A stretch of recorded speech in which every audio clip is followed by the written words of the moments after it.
एक मोची का बेटा जब पढ़ लिख के बड़ा अफसर बन गया तो उसका अपने बाप के साथ रवैया कैसा था। मेरे हाथों में एक ऐसी तहरीर है जिसको सुनने के बाद बहुत से लोगों की आंखों में सिर्फ पछतावे के आंसू होंगे और बहुत सौ का मेरी तरह दिल करेगा कि अभी फौरन से पहले उठूं और जाके अपने अब्बा जी के कदमों में बैठ जाऊं। मैं मंजूर मोची का बेटा।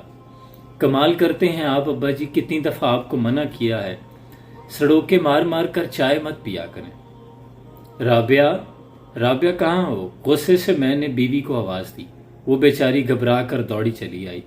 शाम को कमाल आएगा, अच्छी सी चाय का इंतज़ाम कर लेना, और हाँ, अब्बा जी को उन्हीं के कमरे में चाय देना। डुबो डुबो कर बिस्किट खाने से भी बास नहीं आते। हाथ करते हैं आप भी, अब्बा जी सुन रहे थे। राबिया ने नागवारी से कहा। वो अब्बा जी से बहुत मोहब्बत करती थी। शर्मिंदगी से मुड़ता उनका मुस्तर वजूद मैंने देखा ही नहीं। कमाल से मेरी दोस्ती ज़्यादा पुरानी नहीं थी, कुछ अरसा पहले ही उसका तबादला मेरे दफ्तर में हुआ था। अल्लाह के अपने काम हैं और अपने ही बंदोबस्त। शाम को कमाल आया, साथ में उसके वालिद साहब भी थे। यार, मैं शाम ज़्यादातर अपने अब्बा जी के साथ ही गुजारा करता हूँ। आज घर में कोई नहीं था तो सोचा इन्हें साथ लेता चलता हूँ। क्यों नहीं, क्यों नहीं, बहुत खुशी हुई, अच्छा किया यार, मैंने कहा। की हाल है बरखुदार? मेरे कंधे पर हाथ फेरते हुए इन्होंने पूछा। शुक्र है अल्लाह का, कहते हुए मैंने उनका हाथ पकड़ा और उन्हें बैठक में ले आया। सफ़ेद दाढ़ी, नूरानी चेहरे वाले शफीक बुजुर्ग। पहला तासुर मुझ पर यही पड़ा। सोफे पर बैठकर अब्बा जी ने बड़े आराम से टांगें ऊपर की और आलती पालती मार कर बैठ गए। अपनी नागवारी छुपाते हुए मैंने देखा। कमाल ने झट आगे बढ़कर अपने अब्बा जी की टांगें ऊपर की और उनकी बैठने में मदद की। ओहो, कितना शर्मिंदा करवाते हैं ये बुजुर्ग भी। मैं कमाल की तरफ गौर से देख रहा था, मगर वो हरगिज शर्मिंदा नहीं था। उसके चेहरे पर बड़ी नरम मुस्कुराहट थी। अब्बा जी की कमर के पीछे कुशन रखते हुए उसने पूछा, आप ठीक हैं अब्बा जी? चाय लगने तक आधे घंटे में उसने 2-3 मरतबा पूछा, अब्बा जी आप ठीक तो हैं? अब्बा जी बोर तो नहीं हो रहे? ओए काके, तुसी गल्लां बातां करो, मैं सुन रहा हूँ। ਤੁਹਾਡੀਆਂ पढ़ियां लिखियां गल्लां ते मैं बड़ा खुश हो रहा काके। अब तो कमाल को ज़रूर बुरा लगा होगा, मगर वो हंस दिया। एक बेटे की बाप के लिए ये खूबसूरत नरम हंसी जन्नत की नवीद थी यकीनन। हमारे अब्बा जी ने हमें पढ़ाने के लिए बहुत मेहनत की है। किताब में जिल्द किया करते थे, आमदनी ही कितनी होती थी। हम 2 वक्त खाते और अब्बा अम्मा अक्सर एक वक्त खाया करते थे, तो कभी एक वक्त का भी मैसर नहीं होता था। वालिद का हाथ पकड़कर बोसा देते हुए कमाल ने मुझे कहा। उसकी आंखों में अकीदत के आंसू थे। वो अपने हसब नसब पर हरगिज शर्मिंदा नहीं था। चाय लग गई। राबिया बुलाने आई तो कमाल के वालिद ने ओहो धी रानी माशाल्लाह माशाल्लाह कहते हुए उसके सर पर प्यार दिया। उसे बिल्कुल भी बुरा नहीं लगा था। मोहब्बत से उन्हें टेबल पर ले गई। पिर्च में चाय डालकर सड़ोके मार मार कर पीते कमाल के अब्बा जी का कई दफ़ा कमाल ने रुमाल से मुंह साफ किया। उसके हाथों में इस कदर नरमी और मोहब्बत थी कि कलम होते तो मोहब्बत की लाजवाब दास्तान लिखते, दिल होते तो निसार जाते, आंखें होती तो वारी चली जाती। राबिया कमाल की इस कदर मोहब्बत और शफकत पर हैरान थी। उसने दुखी नज़रों से जब मेरी तरफ देखा, उसकी नज़रों ने मुझे आसमान से ज़मीन पर ला पटका। मैं जिनके वजूद का हिस्सा था, जिनकी दुआओं और मेहनतों का समर था, उन्हीं की इन मासूम सादा अदाओं से नाला था, शर्मिंदा था। मैं मंजूर मोची का बेटा अपने बाप के हसब नसब पर शर्मिंदा था।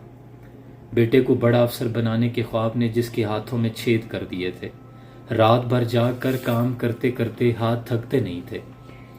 पुत्र की फीस जब जमा करवानी होती, दिल सीने की बजाय उंगलियों की पौरों में बसा रखा था अब्बा जी ने। काम ऐसा कि सारा शहर अब्बा जी की हुनरमंदी की तारीफ किया करता था। मैंने कभी सोचा ही नहीं मेरे रवैये से उंगलियों की पौरों में बसते उस दिल में कैसे घाव लगे होंगे। अना के पिंजरे में कैद सोच का परिंदा पिंजरा खुलते ही मुस्बत समत में परवास करने लगा। मैं कमाल से माजरत करके अब्बा जी को बुलाने चला आया। उन्हें लाकर प्यार से कुर्सी पर बिठाया, चाय पेश की और बिस्किट चाय में डुबोकर अपने हाथों से खिलाने लगा। अब्बा जी ने हैरानी से मेरी तरफ देखा, कुछ कहा नहीं। उनकी आंखों की नमी अपनी कम आएगी की दुहाई दे रही थी। इन आंखों की नमी में तेरी बख्शिश हरगिज नहीं। मैंने प्यार से इनकी दाढ़ी में लगी चाय साफ करते हुए सोचा और कमाल की मौजूदगी की परवाह किए बगैर उनके कदमों में बैठकर हाथ जोड़ दिए। मेरे आंसू रुकते न थे, मुझे करार न था। अब्बा जी, मेरे प्यारे अब्बा जी, मुझे माफ़ कर दें। अपने नालायक बेटे को माफ़ कर दें। उनकी हथेलियों को दीवाना वार चूमते हुए माफ़ी का तलबगार था। मंजूर मोची का आला ओहदे पर फायज ना अहल बेटा। अब्बा जी ने मेरा माथा चूमा। उछलिया, चल इधर आ, ऊपर बैठ मेरा अफसर पुत्र। उसने जलती हुई पेशानी पे जब हाथ रखा, रूह तक आ गई तासीर मसीहाई की। कुछ ऐसी ही मेरी भी कैफियत थी। मैंने कहा ना, अल्लाह के अपने काम हैं और अपने ही बंदोबस्त। मेरी कोई अदा उसे पसंद आ गई थी।